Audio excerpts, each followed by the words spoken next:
Hi guys, welcome back to my channel. In this video, I'm going to show you how to change your Shopify store currency.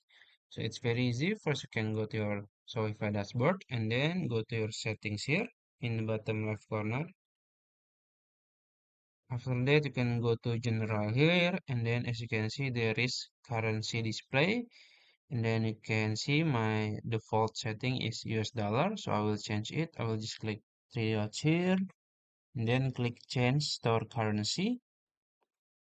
And then you can just click this one and then you can choose whatever you want. Let's say I want to change to euro. I will click this one and then there is some description. You can read it. And then also there is the reason you changing. It's up to you. I will just uh, leave it and just click save. And that's it. If you found this video helpful, please like this video and subscribe to my channel. Thank you.